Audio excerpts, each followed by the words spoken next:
Nice idea, because force starts here. But how's most core training done? Laying on the ground, prone or supine, standing, moving slowly. Now, is that core prepared to do the things it needs to do moving 12 meters per second? I've got athletes that want to look good for photo shoots and for their boyfriend or girlfriend. They are awesome, like they're works of art. Michelangelo would love these people. But when they run fast, their body's all over the place. So how's that core training doing? Are we really getting anything done there? So that's my soapbox on core training. So, do they use that term, soapbox? Yeah, you get on a soapbox and speak to the people. Yeah. American slang. Oscar, you were supposed to interpret all that. Okay. Well, you were asleep. It's all right. Teasy. Okay, so to me, the best way to change is to detect errors and correct them. Identify the errors. Identify the model. Teach to the model. Be demanding. Make the athlete accountable. When we do warm-ups and these related drills, and weight room, plyometrics, tempo, speed blocks, I'm there all the time. If I'm in the office doing emails during warm-ups or cool-downs or during parts, I'm losing valuable chances to affect factors. So we just talked about drills. Next two things, spatial awareness and temporal awareness. Spatial awareness is where are we in space? What are our limbs, our appendages, where are they at? What are they doing? Temporal is the timing, the synchronization, the rate coding. So there's different ways to cue different athletes. Some athletes, if you tell them hit this position, then hit this position, they connect the dots and it's job done. Some athletes are more artistic, they're more right brain, so they're more into rhythms, temporal type cues.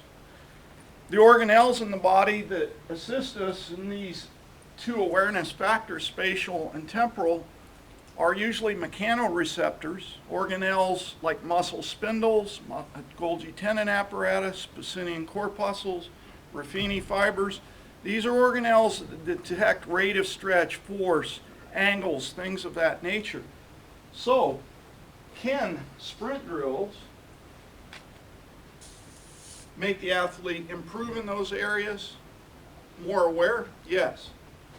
But you have to demand those areas in everything you do so that you lead into the finished product, sprinting. So some coaches are very good about teaching positions and rhythms on drills, but then they don't teach positions, rhythms, and awareness. They just do it on drills and just do it on sprinting. Well, there's a gap there, isn't there? Learning types. How does the athlete learn? Are they visual learners? Are they ADD? Do they have that in Holland? It's an epidemic. So some of my guys, their attention span might be 5 seconds. So I've got to have a rich word or rich photo, and I have to do it more frequently. So learning types will influence the cues you use for changing behavior. Because at the end of the day, this is cognitive behavior modifications. Environmental factors, weather. Do they do it in a group? Do they do it solo? Do they do it at one speed and master it before they go to the next speed? When do you put them in a meet to test if the new model works? How many of us have had an athlete hit all the positions? Times are good, positions are good, and we go to a meet and they go backwards 10 years. Like they're back in primary school. Anybody ever had one do that? I've had it happen in an Olympic final. It's embarrassing. Negative transference. So, through other sport activity or things of that nature. There's a negative transfer. There's a virus been implanted. How are they taught to run? Up on their toes, plantar flexed, big straight arms.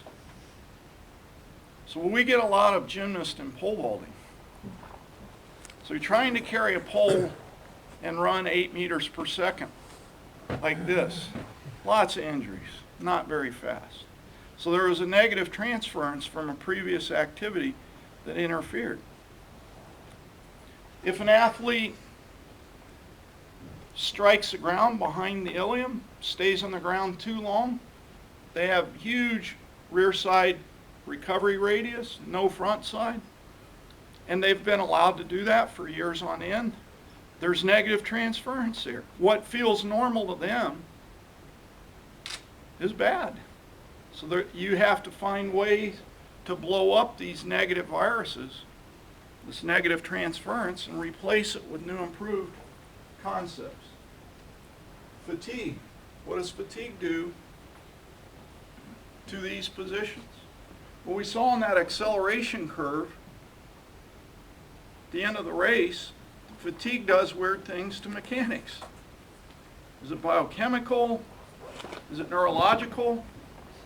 Is it fascial? It could be a variety of contributors, but people fatigue at the end of the race.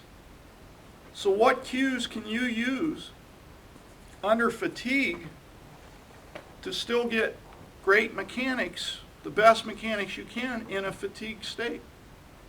So if I'm dying biochemically, but I'm hitting positions efficiently, my curve is going to die less. And lastly, I think we have to realize that teaching skill or replacing skill or breaking up bad habits involves 4 steps on a ladder. And as a young coach, I was really good at the first 2. I could stimulate an athlete and allow them to adapt, and as soon as it looked like they were getting it, we changed to something else.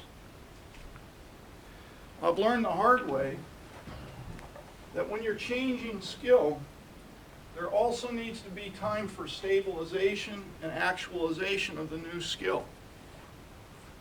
So it's easy to say, I want you to change this, this, and this. Few practices, it looks like it's changed. But then when we put it to test under fatigue or changing the environment, they go back. What that says to me is there hasn't been enough time working with that skill at that speed, that time of the year, for it to stabilize within the brain and the tissues and the structures. And then the final test is, can they actualize it in all of these kind of ways? When you pass that test, then they have a new skill. There's some brain research, say 10,000 hours of practice and all that kind of stuff. I disagree with that. Sometimes when you implant a biomechanical truth into a smart athlete, they get it right away and they hold on to it. So for something complex like playing the piano or being a chess grandmaster, maybe 10,000 hours is needed. But sometimes if they're in a biomechanical negative sequencing and all of a sudden they learn truth or they see the light, it may feel so good that the learning is very quick. I have a lot of athletes that have what we call aha moments. They get in the block, they do something correctly, and they walk back and they're like, whoa, what was that? And then they do it 3 or 4 more times. They're like, well, why did I ever try to do it that other way?